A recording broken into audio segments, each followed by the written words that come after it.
Welcome to Her Handmade Hustle Unplugged, a podcast for all women with a creative business who want to learn more about how to make money doing something they love. I'm Joanne Pearce, a female entrepreneur myself, 15 years experience running my own handmade stationery business, Vintage Twee. I'm an established seller on two of the biggest handmade marketplaces, so I've got a whole load of advice to share about how to start and run your own successful creative business. I'm also a wife and a mother, so I get the struggles of trying to do it all while you're raising a family. It's hard.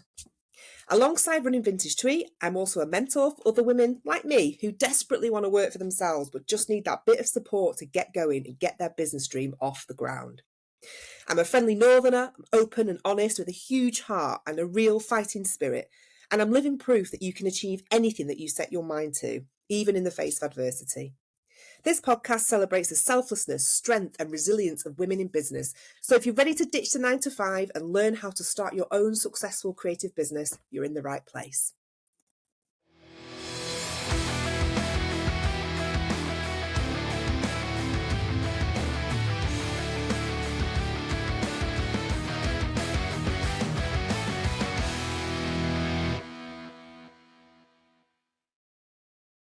Hello and welcome to the Her Handmade Hustle Unplugged podcast. Have I got a treat for you today? Have you ever found yourself not knowing how to properly communicate with your audience? Whether that's in person, for example, when you're selling your products or services face to face, like say at craft markets or exhibitions, and you just don't know how to approach them or handle certain types of conversations, like, for example, prices. I mean, we all dread the response from potential customers, don't we, when they ask how much something we are selling is. Talking about prices is so difficult, isn't it? Or maybe you struggle communicating your personality to your audience through virtual means such as email and social media. I mean, how many of us feel uncomfortable putting our faces out there for the world to see? Just so we can try and connect with the people who might want to buy our stuff, you know? It's scary, isn't it? Because when we run our own businesses, communicating correctly is imperative to its success. Just because you work from your studio in the garden or your spare room at home and you barely see anyone other than the dog on a daily basis, it doesn't mean that you don't need to know this stuff. When you run your own business and you work from home, particularly, and you don't see anyone other than the dog or maybe your next door neighbour pottering in the garden every day, it's even more important that you keep on top of your communication skills.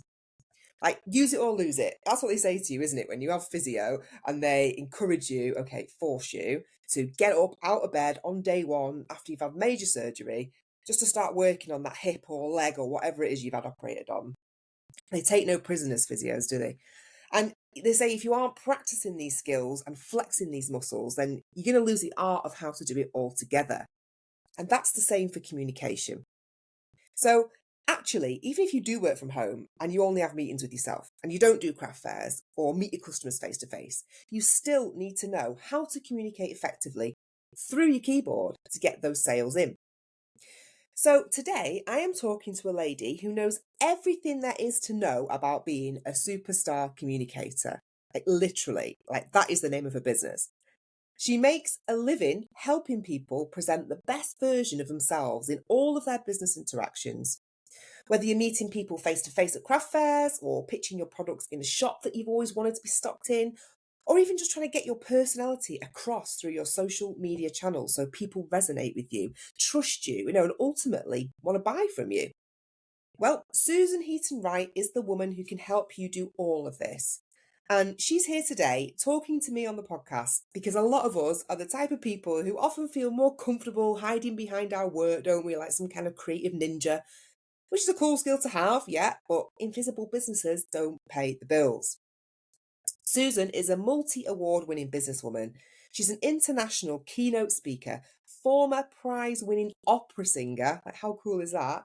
Author, host of the Superstar Communicator podcast, and the founder of Superstar Communicator, where she supports people to speak and communicate with confidence in a whole variety of business conversations, just to make sure that you are listened to and you have impact when you speak. Through her own experience as a singer, performing on stage, a speaker as well, and a whole lot of neuroscience knowledge, she developed a specific methodology that can be applied by people like you and I so we can become great speakers and communicators. Susan is so passionate about everyone presenting the best version of themselves, being authentic, and being able to speak and communicate with their personality. So we had a really good conversation where I asked Susan all the questions that you will want to know the answers to when it comes to communicating the best version of yourself as a small business owner and really speaking to your audience. She is also a lovely, lovely person and, like me, was named as one of the top 100 inspirational female entrepreneurs in the UK in 2020. So get your notepads out because you're not going to want to forget the advice that she gives you today, trust me. Relax and enjoy this special podcast episode with Susan Eaton Wright. Welcome, Susan. Welcome to the Her Handmade Hustle Unplugged podcast. Thank you for being here. I am absolutely delighted. It's Oh, been lovely getting to know you to prepare for this wonderful podcast. And thank you for inviting me. Thank you for including me in your community. oh, not a problem. I mean, you're a fellow award winner. You know, I'm talking to the same entrepreneur winner of, was it class of 2020 you were? We were the class of 2020, yes. Yeah, that was Small Business Britain's award for top 100 female leaders in the UK. So congratulations. I mean, the title stays with you forever, doesn't it? It does, and it's something that I was really proud of. And I've met so many amazing people like yourself Thank who you. continue to inspire me. I know, me too. I've only been part of the community for a couple of weeks and it's been absolutely fabulous. The women that I've met are another level. They really are. So it makes you feel quite humble, doesn't it, when you start talking to them? Absolutely. But I want to let the ladies listening know why exactly you're here today on the podcast to talk, because I'm really excited about this and I think that you are really going to help them, because you are an expert in communication, aren't you? And your business, Superstar Communicator, teaches people how to present the best version of themselves in all kinds of business interactions. Now, the ladies that are listening to this podcast, they are mainly from the creative field. So, they might have their own business, they might be thinking of starting their own business, and they might be sat there thinking, well, actually, I don't communicate that much because I work from home, I'm working from home on my own. I've got the dog and maybe a small child for company. I don't actually see many people during the day. I'm not in meetings, they've not got presentations. But what they don't realize is that every single day they're running their business, they are communicating themselves to all the people who come into their lives, whether it's via email, whether it's on social media, whether it's in the street talking to somebody, and you're talking about what you do. And their daily interactions actually do affect how people perceive them and their business. So it's so important to get that right. And I want them to learn today about the importance of communication to grow their business so that people want to connect with them and they want to buy from them and support them. And I think particularly focusing on the situations that they're going to find themselves in, like talking to customers at craft fairs and markets, like a thing that we all absolutely dread as creatives, pitching their products to shop owners and things like that, and also communicating online through social media. So that's the direction we're going to go with today on the podcast and see how you can help our ladies who are listening. But first of all, I want to find out a little bit more about you and tell the ladies exactly, who you are and why you started Superstar Communicator. So I'm a business owner. As you very kindly said, I was one of the F entrepreneurs for 2000, but I've also won other business awards for my business. Um, the reason why I do it is literally because I know personally what it's like to be undervalued and underestimated because of the way that I presented myself. Now, I don't mean it's you being the loudest person in the room or oversharing or boasting all the time, but I remember exactly the time, aged 17, when we're all thinking about what we're going to do when we leave school. And I wanted to go to university, but for some reason, the teachers at my school did not think I was bright enough, despite the fact that in my mock exams I had got marks and things like that. Now, as it happened, they wouldn't give me a UCAS form, but I found one happened to be hanging around somebody's desk, and I Brilliant. completed it myself. And in fact, I asked the headmistress if she would support me, and I went to a top university.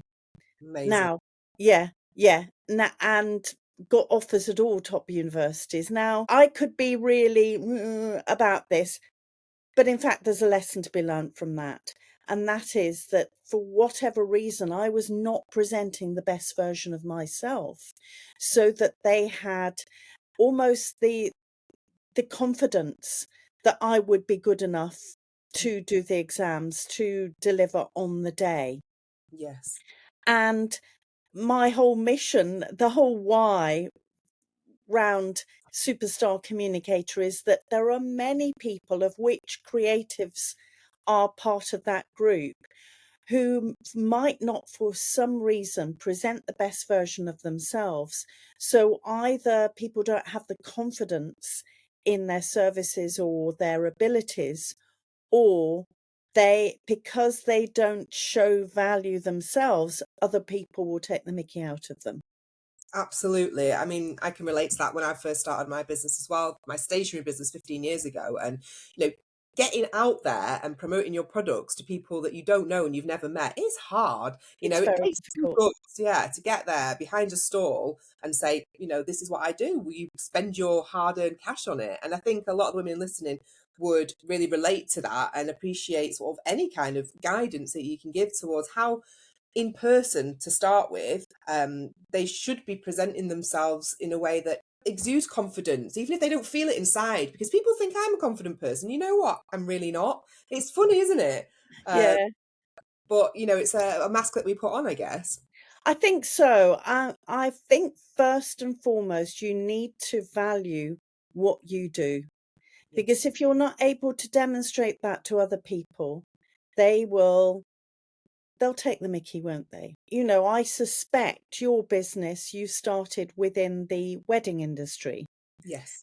and we know we know that that is a hugely rewarding sector. However, there are some people that don't value your Yeah. contribution. I'm being very diplomatic here. That is a nice way to put it, yes. Without a doubt, there's been many arguments about pricing and negotiating and stuff, and people don't understand the work that's involved with handmade items, you know, and that's where I think it knocks our confidence because when you Yes, get of that kind course. of feedback from somebody, you think, oh God, is it me? Like, are my prices too high? You know, and actually, no, it's not. It's the problem lies with them, not with your pricing. Absolutely. And I think with that, um, what I call data comes into that, data proof. Yeah, So if you know what the going rate is for your service, for your product, yeah, and also you're able to say, in order to do this to the quality that you want, I have to spend X number of hours. And if they say, oh, well, I can only pay this, okay, well, you can only have half. Or are you saying to me that I am only worth £5 an hour of my time? exactly, because they wouldn't be paid that, I tell you, in whatever job No, they they wouldn't. And you know what? They will say, oh, we've only got a limited budget, but they're quite happy do. to spend £500 on designer shoes. Exactly. Or even just go for, you know, 2 or 3 coffees a week, which mounts up. You know, sometimes I think that, like, "God, I've spent 15 quid on coffees this week." You know, it's Yes. ridiculous. And it is, it's about value. It is about value, and it's about understanding how long you have spent for that and being really, really clear about that. Because if you're not clear about it, Yes. um, the other person is going to sniff that out, aren't they? You know, let's Definitely. put it Yeah. on honestly. Yeah. I remember going to a craft fair. I should have brought these beautiful things upstairs to show you because they're in my sewing room. Mm. And this lady had done these absolutely stunning handmade covers for buttons. And Wow. it involved some hand sewing and applique and things on buttons that were probably 2 centimeters diameter. Wow. And she wanted to sell 3 of them for £5. And and I looked surprised because yeah, and she said, "Oh, am I charging too much? Oh, I'll drop the," and I said, "No, no, no, you're not charging enough, my dear. These absolutely. are exquisite." I gave her £10, but I did say, "Please value your time. This isn't a hobby, and if No, you're here, really value it because somebody else will take take you advantage of you." will. I mean, if let's take a craft fair as an example. So the ladies that listen to this podcast, okay, they might do a few craft fairs a year and they are setting up. It could be their first one, it could be their 10th one, but they're setting up for their stall and they're feeling nervous. You're worried about how you're going to come across. You put all your products out there, which are beautiful. I'm sure, like the ladies that you bought the buttons from as well, and you're proud of them. But there's something about when you're stood behind there and people are walking past that you feel judged. And Yes, of course. yeah, and you tend to find yourself like hiding, hiding behind either your phone or pretending you're doing something behind your stall so you don't have to talk to somebody. I've done that before when I first started. But that's not how you're going to get the sales, is it? No, it isn't, unfortunately. Maybe it's reframing it because not every customer is for you. Yes, Not every customer is looking for those exquisite hand hand sewn buttons. Not everybody is looking for stationery, and you're going to hopefully attract those people who are looking for your product, who are inspired by it, yes, to at exactly, least have a conversation, because I'm sure I'm not the only person that feels when I go to a craft fair, I want to build a sort of mini relationship with the person I'm buying from. So exactly. there are people, I mean, there's jewelry that I get, and I still go back to a couple of jewelry, silversmiths, Hmm. because I've got to know them. And we had a little conversation, and then you go back and say, "Hello, I wore those lovely earrings that you made. Do you have anything similar as a necklace?" Exactly. Because that does happen, doesn't it? Does that conversation, that initial communication with that person who's come over to your stall is the key, I think. And I always say, I mean, when I first did it, I remember if a lady came up to my stall and was looking at my things and there was something she was wearing that I liked, or, her makeup was nice, I would sometimes say, "Oh, I really like that scarf. Where did you get it from?" And then it would open the dialogue for us to talk. Absolutely. And then Ab all of a sudden, yeah, they were interested and then they wanted to buy. And it's not about tricking anybody, it's about forming that genuine connection with Yes. someone who you think may be your customer.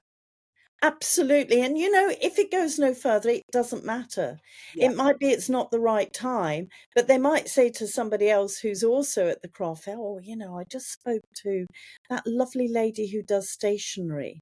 Yeah, Do have a look because I know you've got a party coming up," or that's something it. like that. Yeah, and Y that's it. These things do happen.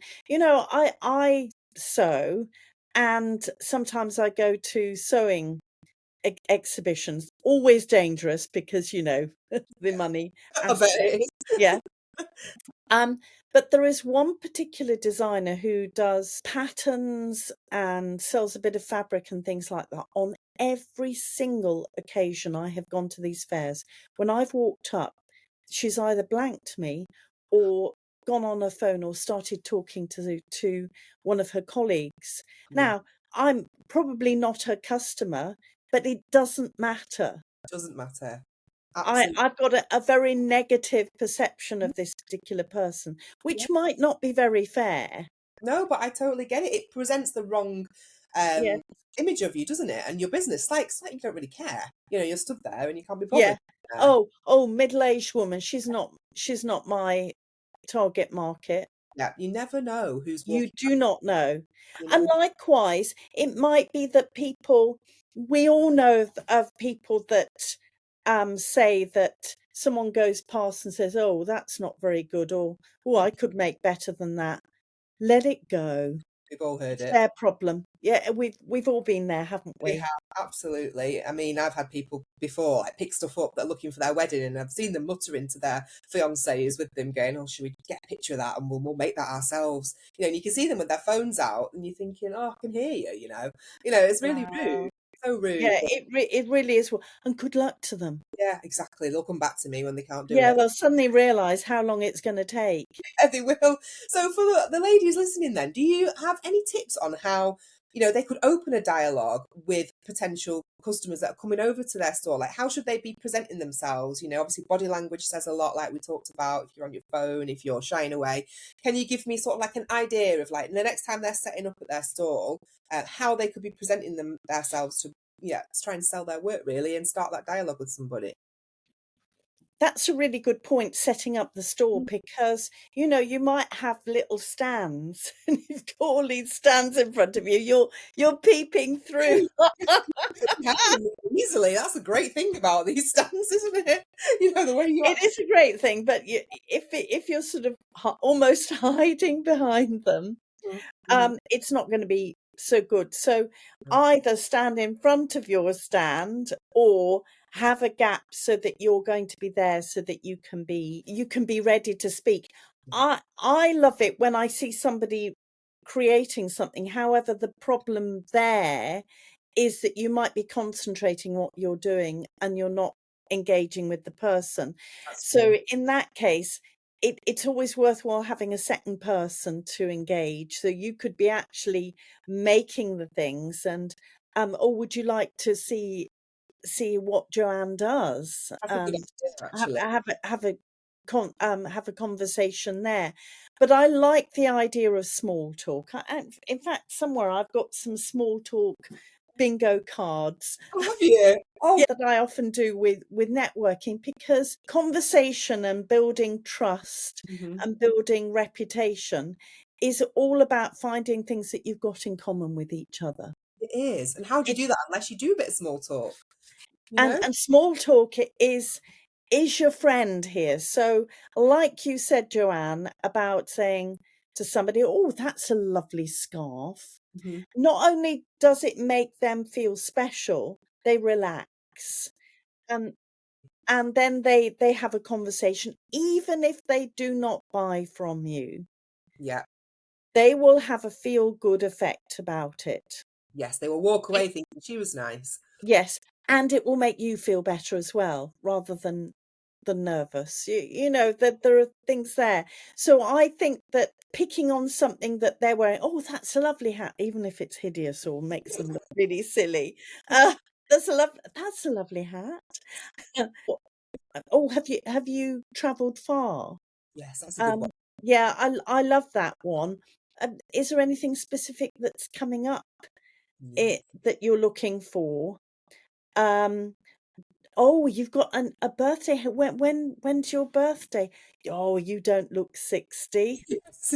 Oh, we all love a bit of flattery, don't we? Definitely. Flattery gets a long way. It does. A- And there are people that then will start telling you all about themselves, and then also you being helpful. It might be that they're also looking for a new hat. Just starting that conversation and really listening to what they want. And can I say, with when you're listening to someone, I always find it really reassuring when if someone talks to me, I like to repeat back what they've said so that they know that I've heard. So then they go, "Oh, she was listening," um, Yes. and it creates a better bond between people. Yeah. Thinking about specific words that they say, there might be certain words or descriptions. If you repeat those back, you are beginning to speak their vocabulary. Yeah, and then they warm to you a lot more as well. Yes. There is an element of subconscious trust there, that you are part of the same tribe, or Yeah, you've got that understanding. So vocabulary is really important. From a point of view of rapport, we know that eye contact is really important. However, I do appreciate that for some people, they find it difficult to have eye contact. Either they feel embarrassed or culturally it's inappropriate. One thing that I recommend people do is that I call this the bindi point. oh yeah, I'm sure that there is a proper technical term. Those the lovely Hindu ladies that wear bindi jewelry between the eyebrows. Um, if you look at that point, it will give the impression that you have eye contact without catching the eye. I'm doing it to you now. Yeah, So, does it look like I'm looking at you? See, I'm looking at your bindi point. And that's a really good tip, so that it's helps people's confidence. absolutely. And don't be distracted by the phone or something like that. Or, oh, I've just got to write this down. Full attention to that person because they feel valued. If the phone goes, say, "Excuse me, I really need to take this call because it's my daughter," or something like that. Or say, "I'm speaking to you, I'll just switch this off," to acknowledge it so that they know that you're more important. That's so true. I do that a lot where if my phone beeps, I'll just go, excuse me, I'll just pop it on silent, just so that they know, yeah, okay, she's heard that beep, she's not being rude, and she's acknowledging it. I've actually just checked in, I've put mine on silent for this podcast Yeah. interview. I have, we're okay. It's so easy to have those situations where we get distracted. If we are at a craft fair, the phone going, or somebody else.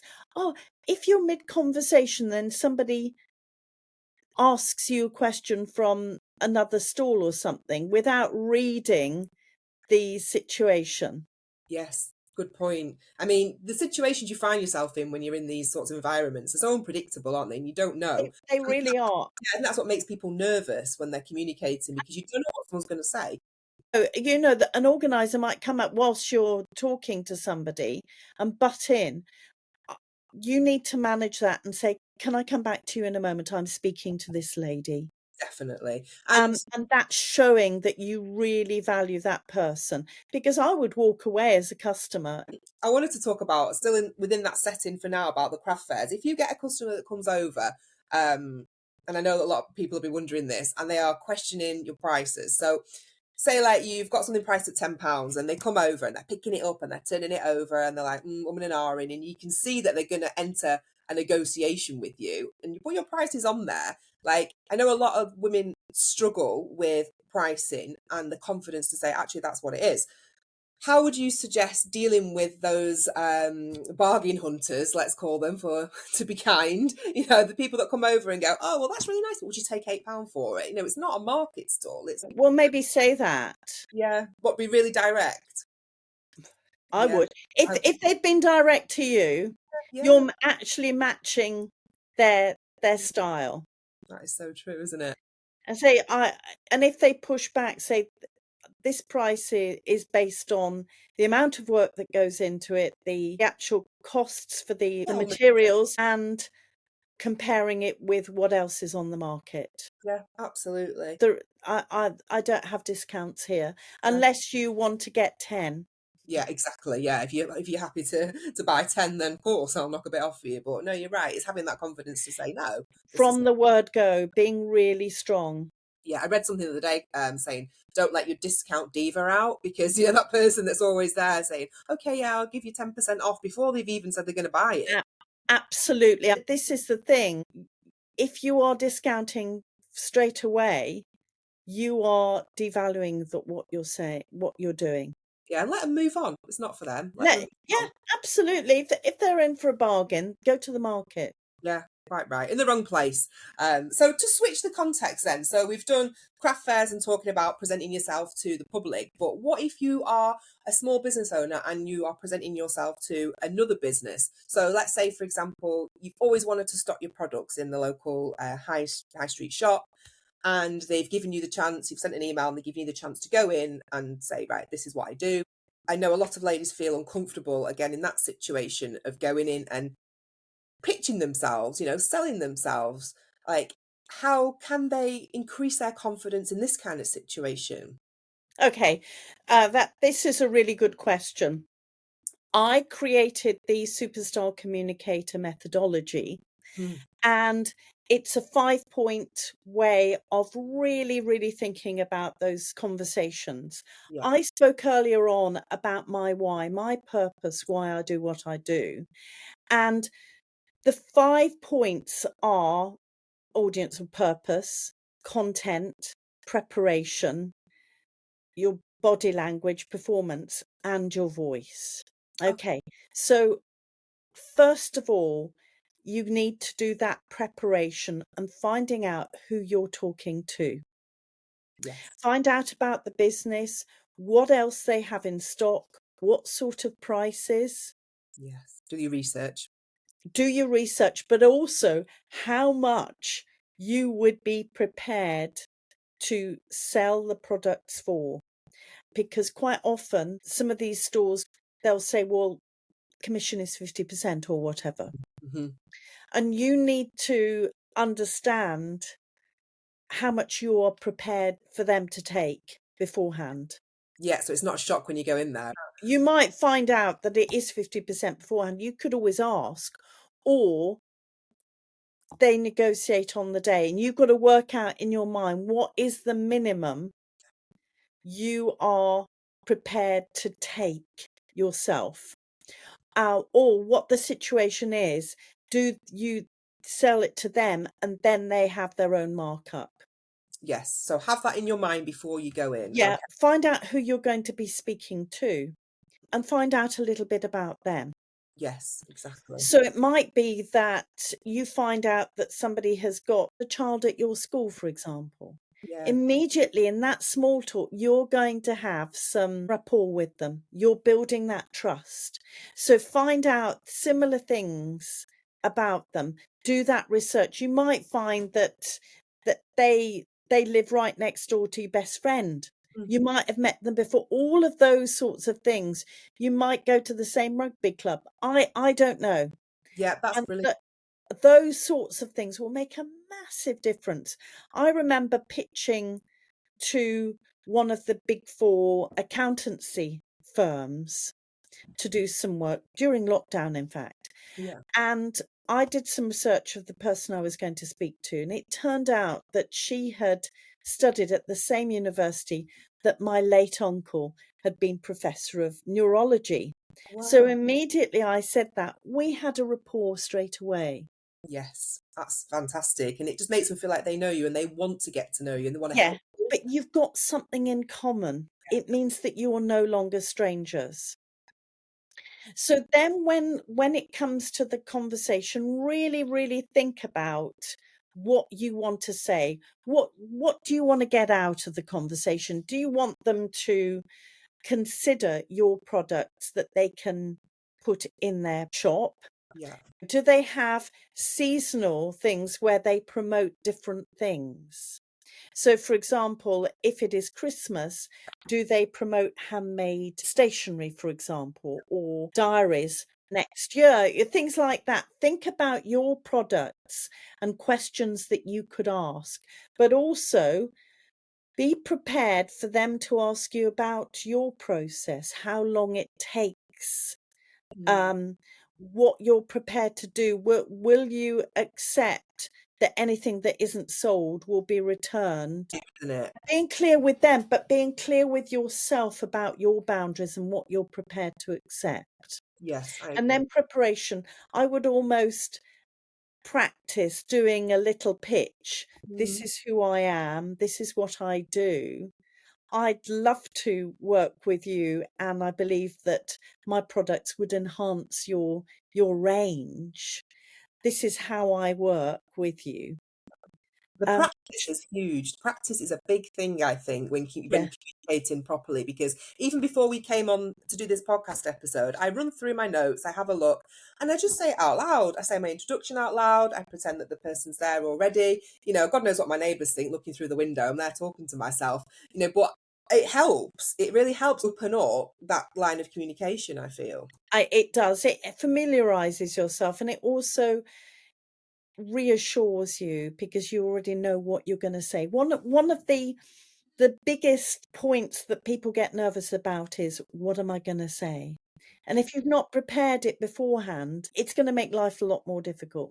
Yeah, absolutely. And again, it's that unpredictability of not knowing what people are going to say back. And they always think they have to have an answer. But it's not true and you don't. Actually, someone said to me the other day, lovely lady that I met who runs some local creative workshops near where I live. And she said to me about the power of pause. She said, if you're not sure and you can't answer their question on the spot, it's okay just to say, let me get back to you, let me pause. Absolutely, definitely. Listen to have a conversation, not to come back with something quickly. Exactly. But so we've gone to preparation, then the performance. You Performance. know, rather like when you're in the market, when you're in the craft market, really showing that you're engaged, really showing that you listen and you have eye contact with the other person. Use your facial expressions and your hands as well. I mean, not like this, but we Yeah, naturally use our hands when we're communicating. I And do. then the voice. The voice is an interesting one because there are situations that we are in where our voice changes. Mm, So if we get nervous, our voice goes like that. Be aware of that. Start practicing to relax, what I call relax your larynx. So okay. make sure your shoulders are down and you're using your natural voice rather than one that subconsciously the other person will pick up that you're nervous. Yeah, it says a lot, doesn't it? Like children, they pick Yeah. up when, you are mad with them for real, and when you're just, playing, it's interesting. They can really respond to the tone of your voice. Yes, they do. So be aware of that, but show some interest and enthusiasm rather than it being a Dalek. Yeah, you don't want to sound like a robot, do you? And I heard somewhere as well that the smiling, I mean, obviously not in like a psychotic way, but smiling at people as you're talking, it comes through in your voice. So it really helps, warm them up Yes. to you as well. Um, but I mean, there are some physiological reasons for that, but Hmm, basically, it lifts up the back of the soft palate. So in fact, it means that more air goes into your resonating chambers. So if I were to speak like this, or I speak like this, can you hear the difference immediately? yes, I can. Oh, that's really interesting because when I record my podcasts, I always try and smile as I'm talking, Yeah. as well as moving my hands around. I have to unravel so many people's communication skills where they've been told by somebody not to use their hands. Really. And it is part of our DNA to Yeah, use hands. it is. Very small children can understand gestures. We know that Yes, when you have a small child, there are all of these songs using the true, hands and fingers, aren't there? true. It's and then all of a sudden we're told, we mustn't use our hands. Yeah. And it is stopping part of our performance. It's stopping a crucial part of our communication. It is. When I did a psychology degree back many, many years ago, and one of my lecturers was a man called Jeffrey Beatty. I don't know if you've heard of him, but so he was the psychologist, the Big Brother psychologist. Do you remember the Big Brother back in the day when it was popular? So he analysed the people's behaviour that was inside the Big Brother house. Anyway, he was one of my lecturers at Manchester University, and it was really interesting because his specific area of expertise was gesturing, and we did a lot about how Yeah, draining your gestures when you're trying to talk actually limits your communication. And I definitely. found it fascinating. Yeah. We know how to do this. Last year in St Andrews University, they did a study where they filmed chimpanzees and then got human beings to work out what gestures they were, and they got them 100%. We know this. But Wow. yeah, absolutely. I mean, can you imagine? I was so excited by that. Oh, But the thing is that there are many, many presentation people that say you've got to do this to demonstrate this and this. Do you know what? Once you're thinking, I've got to do that gesture there, it's blocking something in your brain, it isn't is it? definitely. Particularly if you get it wrong. And naturally go, let your hands do it naturally. Yes, exactly. Let yourself just flow. And it does just come easily. Like this It conversation does. is flowing really easily because, well, A, I'm so interested in communication. I absolutely love this sort of thing anyway. And I find you really easy to talk to. Um, but I'm just relaxed when I'm letting myself talk, and without trying to be a certain way. And I think that's Yes. the problem, isn't it? You know. And maybe that's a message for your listeners that if you can be relaxed and you can be yourself, then that will show authenticity. Then, Definitely. if there are people that don't like your product, don't like your service, that's fine. Yes. Exactly. And I want to just touch on the fact that you used to be an opera singer, didn't you? So I love this. I mean, I've never spoken to an opera singer before ever. And when I told my husband that I was today, he was very excited. He loves opera. Really random. You know, he really does. As well as rock music, he likes opera. But you obviously must do a lot of warm-up exercises, or you would have done as an opera singer, to get your voice ready, you know, and that's that sort of thing we were saying about practicing. Um, is that applicable to people that are practicing to speak to customers? Absolutely. I do a warm up, but it's the warm up for the whole body because it might be that you've driven to, country fair and you've been in the car for an hour and then you've lugged all of the stuff out. You're going to be stiff, aren't you? I certainly, if I've been driving for a while, my lower back gets very stiff. Mhm, So I do a series of exercises and and then warm up the voice. I don't la la la la, don't mhm, do any of that now, but I will hum just to place the voice in the right place. But it energizes the whole body because when you're speaking, when you're an opera singer, you are actually using the whole body just like any other athlete. Um, and when you're having a conversation, you are wanting to be relaxed. So if you can do exercises, that really, really helps. mm. So it does work. Yeah. Yes, it does work. Brilliant. I'm going to start doing that even before my podcast. I'm going to do a warm up. You Yeah, know? there's it gets your mind focused. It does. And as I said this morning, I woke up and my daughter didn't sleep again last night, and I'd had like about 3 hours sleep. And I thought, right, okay, I sound really croaky, you know. I need to kind of warm up my vocal cords a bit for this episode. So that's why I was talking through things and looking at notes and practicing, and it did help me. But also it helps you focus Yes. on what you've got to do. That Brilliant. So I wanted just to talk about the importance of communicating their personality online, because this is something that a lot of people ask me and they say, okay, my communication with people face to face is limited because I run an online business or I work from my craft studio or whatever, a bit similar to myself. Have been getting a lot more practicing now with these Zooms and talking to people, and I'm enjoying it. Um, but trying to communicate your personality through social media and through the content you're creating is really hard, I feel. And for a lot of people, they struggle with it.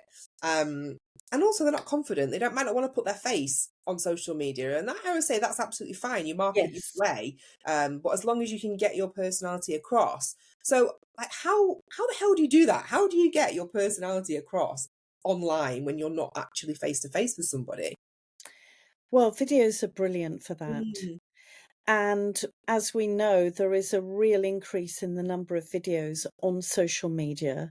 yeah. And because it's got that human connection, it really, really makes a difference because as a small business owner, you want people to get to know you and recognize you and Yes. find out things about you. Obviously, to be clear about what you will talk about, what you won't talk about.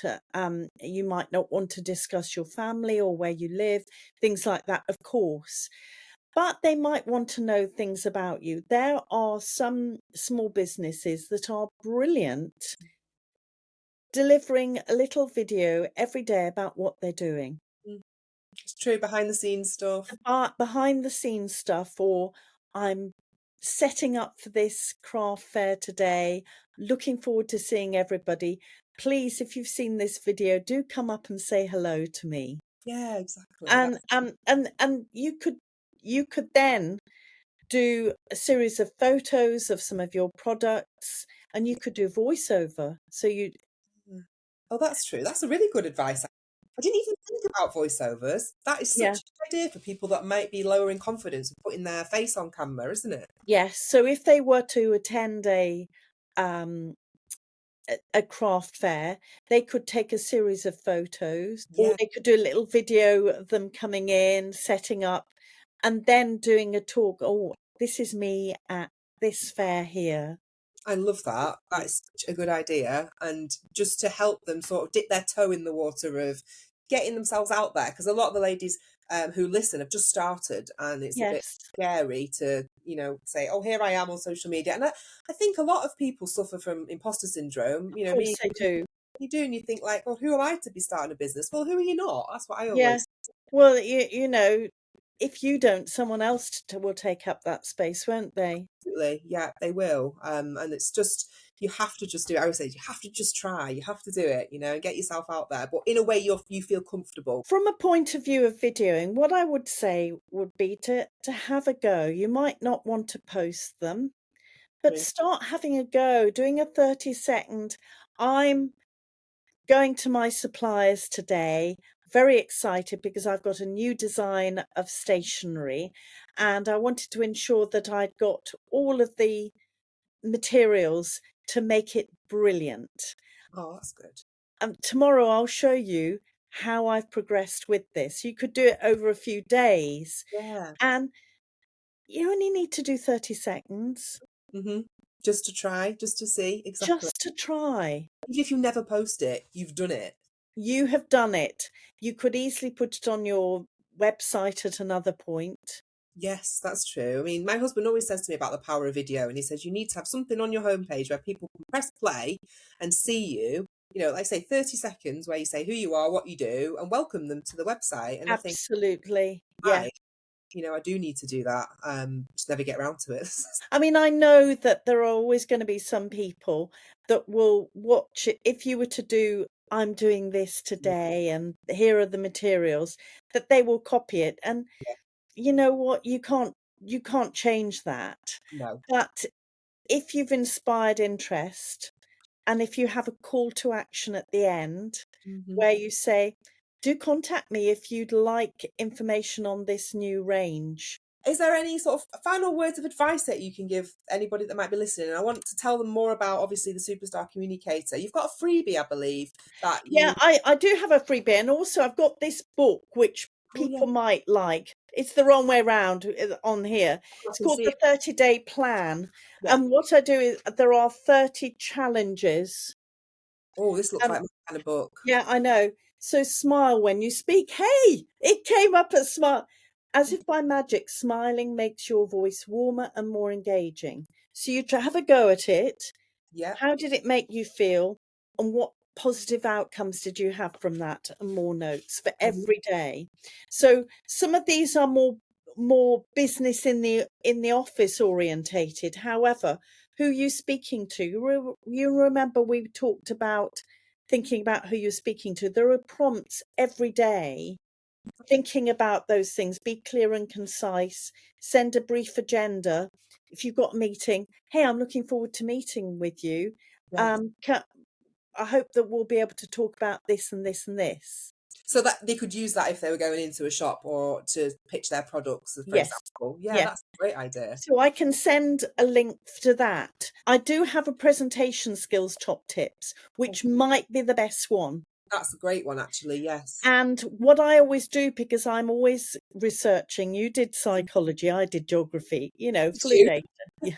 Don't ask me where any countries are. I'm rubbish at geography. Oh gosh. Well, it's all changed since I was there. What I always do is when I've got a freebie, I ask people a couple of questions because I collect the data. So it's really useful for me to be able to say, well, 85% of people from my survey out of 150 don't like this. Well, I'll put the link to the book. It's in a Kindle version as well. Brilliant. Okay, so I'll put a link to that, and then also the link to the presentation, the freebie Fantastic, presentation as which well. I will send you now. I'll Fabulous. if it's I know it's okay, and also the link to your website because it is oh, absolutely please. brilliant. You've got some Oh, stuff on there. I've had a right good nosy. Oh, and I'm sure that there's loads of ladies out there who you've helped today, just by having this conversation because it's a thing that we don't really talk about. We're just sort of thrown into it with our own business yes. and expected to know how to do it. And if you're not particularly confident and you struggle in social settings or talking about yourself, like these little pieces of information are gold to us. Oh, brilliant. They are. So thank you so much for your time and, obviously sharing all that knowledge with us as well. It's been fantastic talking to you. And if anyone has got any questions for Susan, please do leave a comment on this episode because I love to reply to them all. And then I'm sure Susan, I can always pass them on to her as well. if there's anything anybody wants to ask. But if you want to get in touch with her, I'll put her website and email address in the show notes as well. So feel free to drop her a message. You're on Instagram as well, I think. I'm in on Instagram and LinkedIn, so I always welcome anybody contacting me. Me too. I always love hearing from people. Even if it's just oh hi, I enjoyed that episode. I love it. It's like oh thank Absolutely, I think it's lovely. yeah. Oh well, thank you so much for your time. And I will let you know how everybody responds to the episode. Hopefully, they've really enjoyed it. Yeah, please do. Brilliant. Thanks, Susan. Take Bye care. for now. Bye. Bye-bye. How useful was that interview with Susan?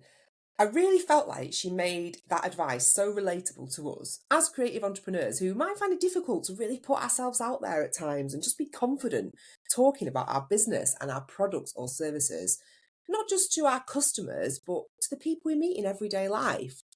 Because at the end of the day, there's only us representing our businesses. So we have to make sure that we are doing it right and we're attracting the right kind of people who are going to appreciate and value what we do and what we can offer. If you want to check out Susan's website or reach out to her via her Instagram page or LinkedIn, just to ask her any burning questions or anything, I've put the links on how to contact her in the episode notes. Susan also kindly gave us a freebie, which is her top 10 tips for presenting, which is going to help you the next time you're speaking to anyone in a business related capacity. So go and download that. The link to that is in the episode notes too. I've also included the link to her book on Amazon called The Superstar Communicator 30-Day Plan to Transform Your Business Conversations for Career Success, just in case you want to get yourself a copy of that too. So that's all from me today. Please do share this episode with someone who you think would enjoy it and find it helpful. Maybe they are a fellow businesswoman, a colleague, a friend, or a family member. I will be so grateful. Press that share button. And don't forget to subscribe to the Her Handmade Hustle Substack for your free dose of business advice via my weekly article, which lands in your inbox every Monday. What more could you want? Thanks so much for listening, and I'll see you next time on the Her Handmade Hustle Unplugged podcast.